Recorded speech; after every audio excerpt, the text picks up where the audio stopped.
উলামায়ে কেরাম, মুরব্বিয়ানে কেরাম, আল্লাহ পাক রব্বুল আলামিনের দরবারে লাখ কোটি শুকরিয়া আদায় করছি যে মহান রব্বুল আলামিন আমাদেরকে আজকের পবিত্র মাহে জিলহজ মাসের আখেরে জুমা আদায় করার জন্য মসজিদে আসার বসার তৌফিক দান করেছেন। সে মহান রব্বুল আলামিনের দরবারে লাখ কোটি শুকরিয়া আদায় করছি। সকলে বড় করে একবার বলে আলহামদুলিল্লাহ। আপনাদের নিকট সালাম পেশ করছি। আসসালামু আলাইকুম ওয়া রাহমাতুল্লাহি ওয়া বারাকাতুহু। ওয়া আলাইকুম আসসালাম ওয়া রাহমাতুল্লাহি। লক্ষ কোটি দরুদ সালাম হুজুরে কায়নাত সরকারে দো আলম সাহিবে লৌলাক সাহিবুল কুরআন জাদ্দুল হাসান ওয়াল হুসাইন রাদিয়াল্লাহু তাআলা আনহুমা হুজুরে করিম মুহাম্মদুর রাসূলুল্লাহ সাল্লাল্লাহু আলাইহি ওয়াসাল্লামের নূরানী দরবারে। সম্মানিত প্রিয় হাজিরিন, মাহে জিলহজ মাসের আখেরি জুমা, শেষ খুতবা। আজকে আমাদের কাছ থেকে বছরের শেষ মাসটি বিদায় নিয়ে যাচ্ছে, আখেরে জুমা দিয়ে আমাদের কাছ থেকে বিদায় নিচ্ছে। এই মাসটা উম্মতে মুহাম্মদের জন্য একটা ঐতিহ্যবাহী, একটা আলোচিত মাস। আল্লাহ রাব্বুল আলামিন একটি মাসে এক একটা ঘটনা ইসলামী জিন্দেগির মধ্যে মুসলমানদের মাঝে আল্লাহ ঘটিয়েছেন। সব ঘটনাগুলোর মধ্যে রয়েছে বিশাল বিশাল পরীক্ষা। বড় করে বলেন সুবহানাল্লাহ। কুরআনে পাকের মধ্যে আছে যে বালাগুম মির রাব্বিকুম আযীম, যে তোমাদের কাছে আল্লাহ তাআলার পক্ষ থেকে বড় বড় কি আছে, পরীক্ষা আছে। কারণ আল্লাহ রাব্বুল আলামিন আমাদের জমিনের মধ্যে পাঠিয়েছেন, এটা পরীক্ষার একটা সেন্টার আমাদের জন্য। জমিনটা, এই জমিনটা আমাদের জন্য আখেরি নয়, এই জমিনটা আমাদের জন্য শুরু। আমাদের আখের হবে কবর, আমাদের আখের হবে হাসর, আমাদের আখের হবে আল্লাহর পক্ষ থেকে ক্ষমা পেয়ে জান্নাতের বসবাস। বড় করে বলেন সুবহানাল্লাহ। কারণ যারা মুসলমান ইমানদার, সবাই তো মুসলমান দাবি করে, কিন্তু তার মধ্যে ইমানদার কয়জন? কে ইমানদার? যে অন্তরের মধ্যে নবীর প্রতি ভালোবাসা নাই, যে অন্তরের মধ্যে আহলে বাইতের প্রতি প্রেম ভালোবাসা নাই, যে অন্তরের মধ্যে আউলিয়া কেরামদের প্রতি ভালোবাসা নাই, বিশেষ করে যে অন্তরের মধ্যে আল্লাহ এবং আল্লাহর রাসূলের প্রতি ভয় ভালোবাসা নাই, সেই অন্তরটা কিন্তু মুত্তাকির অন্তর নয়, সেই অন্তরটা ইমানদার অন্তর নয়। সেই অন্তরটা দুনিয়ার অন্য অন্য মানুষ যেরকম, এই অন্তরটাও সেরকম। কারণ আল্লাহ বলেছেন, আল্লাযী খালাকাল মাউতা ওয়াল হায়াতা, আল্লাযী ওই সত্তা, ওই মহান আল্লাহ, যিনি তোমাদেরকে খালাকাল মাউতা, যিনি তোমাদের জন্য সর্বপ্রথম মওতকে সৃষ্টি করেছেন। বড় করে বলেন সুবহানাল্লাহ।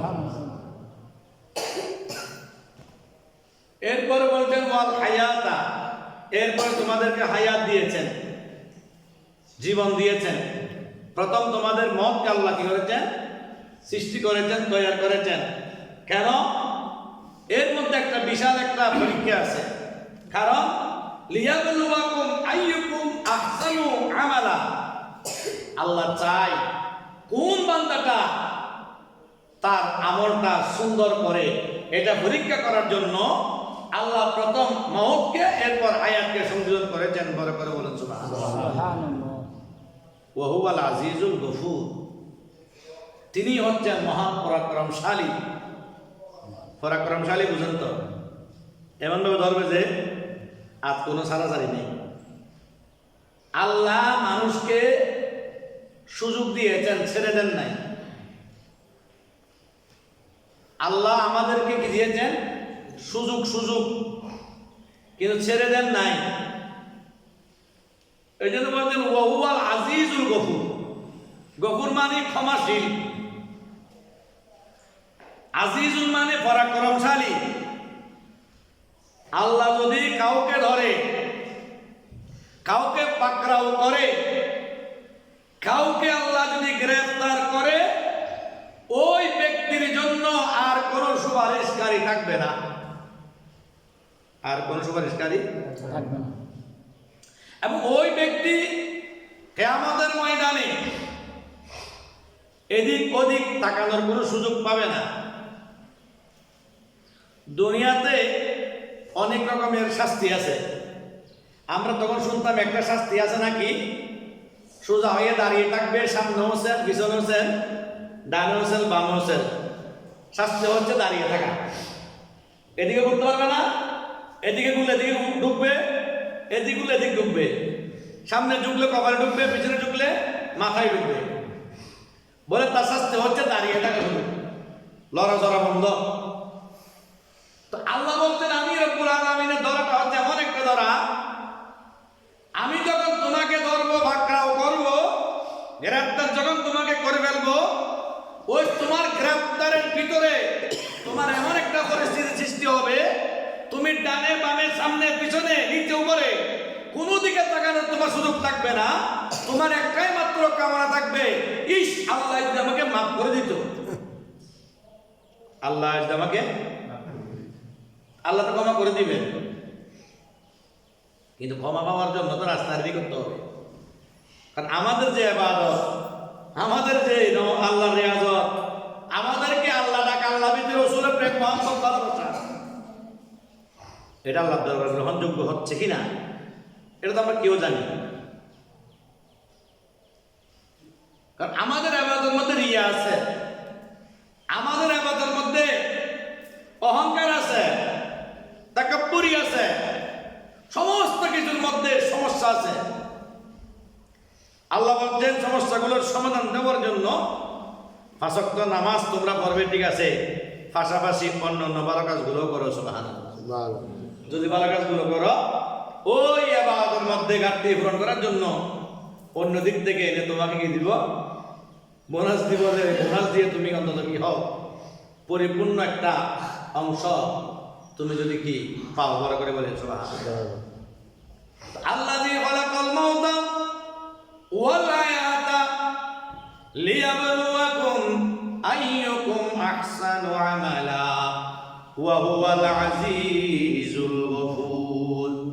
মহান রব্বুল আলামিন আহকামুল হাকিমিন আমাদেরকে পরীক্ষা করার জন্য কার আমলটা কে বেশি সুন্দর করতে পারে, কার আমলটা যত বেশি সুন্দর করতে পারে, এই জন্য আল্লাহ বলছেন তোমাদেরকে আগে হায়াত কথা বলি নাই, আগে তোমাদের মৃত্যুর কথা বলে দিয়েছি। আল্লাযী খালাকাল মাউত, আগে তোমাদের মৃত্যুকে বানিয়েছি, এরপরে ওয়াল হায়াতা, তোমাদের হায়াত দিয়েছি।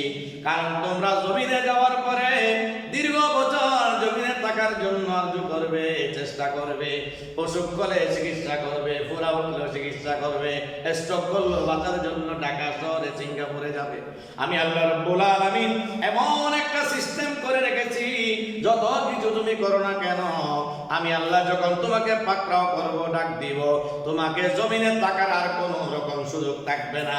চোখ বন্ধ করে তোমাকে হায়াতটাকে ছেড়ে দিয়ে মওতকে গ্রহণ করে কবরের জগৎ দিয়ে হাসর নাসর, এরপরে জান্নাত জাহান্নাম বড় করে বলুন সুবহানাল্লাহ। মানুষ যখন মারা যাবে, মৃত্যুর পূর্বে মানুষকে আমল সুন্দর করার জন্য আল্লাহ বলছেন, কেননা চেষ্টা করলেও আপনি জীবন অতিবাহিত করে চিরদিন আপনি জমিয়ে থাকার সুযোগ নাই। আল্লাহ কোরআনের মধ্যে বলছেন, ইযা জাআ আজালুহা লা ইস্তাখিরুনা সাআতান ওয়া লা ইস্তাকদিমুন।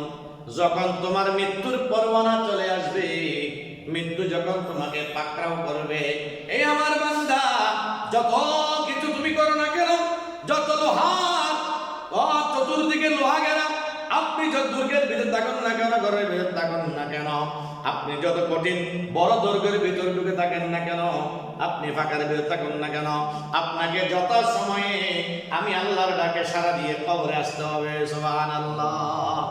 লা ইস্তাখিরুনা সাআতা ওয়ালা ইস্তাকদিমুন। সুযোগ নাই, আগে হওয়ার সুযোগ নাই, আগেও নয় পরেও নাই। যথা সময়ে তোমাকে জমিন ত্যাগ করে কবরে আসতে হবে। এই জন্য আমাদেরকে আল্লাহর ইবাদত করার সময় চিন্তা রাখতে হবে আমার ইবাদতটা